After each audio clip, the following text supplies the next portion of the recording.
ستم کی وجہ سے ابو بکر صدیق کو بھی ہجرت کرنا پڑا۔ ابو بکر صدیق رسول اللہ صلی اللہ علیہ وسلم کا ایک کلوزلی فرینڈ، رسول اللہ صلی اللہ علیہ وسلم کا فادر ان لا۔ رسول اللہ صلی اللہ علیہ وسلم فرماتے ہیں کہ میں نے ہر کسی کا حق ادا کی ہے، لیکن ابو بکر صدیق کا حق جو ہے میں نے ادا نہیں کی۔ ابو بکر صدیق جو ہے ایک قرآنی صحابی، رسول اللہ صلی اللہ علیہ وسلم فرماتے ہیں کہ اسلام کی تقریباً 360 فیکٹ ہے اور وہ سارے ابو بکر صدیق میں موجود ہے۔ تو اس تکلفات کی وجہ سے، اس ظلم کی وجہ سے ابو بکر صدیق کو بھی ہجرت کرنا پڑا۔ اس نے رسول اللہ صلی اللہ علیہ وسلم سے پوچھا کہ اس تکلیف کی وجہ سے، اس ظلم کی وجہ سے میں ہجرت کرتا ہوں۔ رسول اللہ صلی اللہ علیہ وسلم نے اس کو اجازت دیا اور وہ یمن کی طرف جو ہے وہ روانہ ہوا۔ جب وہ پہنچا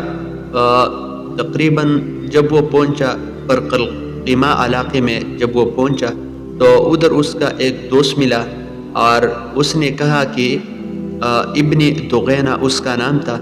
اس نے اس کو کہا کہ آپ کیوں ہجرت کرتے ہو؟ تو اس نے کہا کہ مکے کے جو لوگ ہیں وہ مجھے پر ظلمی کرتے ہیں۔ تو اس نے کہا کہ آپ جیسا اخلاقی اور خوبیوں سے بھرا ہوا انسان کو لوگ کیسے نکال سکتے ہیں؟ تو اس نے کہا کہ میں آپ کے ساتھی ہوں اور میں جاتا ہوں آپ کے لیے ان لوگوں سے میں جو ہے پناہی طلب کروں گا اور آپ کو کوئی بھی شخص کچھ بھی نہیں کہہ سکتا۔ تو وہ اس نے جو ہے اس کے بعد اس کے ساتھ آیا اور واپس اس نے یمن سے واپسی کی اور مکہ پہنچا۔ تو اس پر یہ شرط رکھا گیا کہ آپ جو ہے اپنی عبادت جو ہے وہ چپکے سے کریں گے۔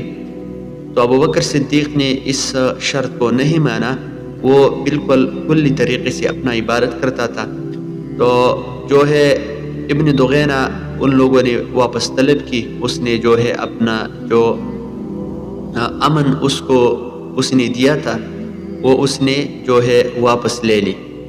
تو اس کے بعد مشرکین نے پھر ابو بکر صدیق پر ظلمی شروع کی، تو وہ رسول اللہ صلی اللہ علیہ وسلم کے پاس چلا گیا اور اس نے کہا کہ میں دوبارہ ہجرت کرتا ہوں۔ رسول اللہ صلی اللہ علیہ وسلم نے اس کو کہا کہ آپ ابھی ہجرت مت کرو، کیونکہ 4 مہینے بعد جو ہے میں آپ کے ساتھ بھی ہجرت کروں گا۔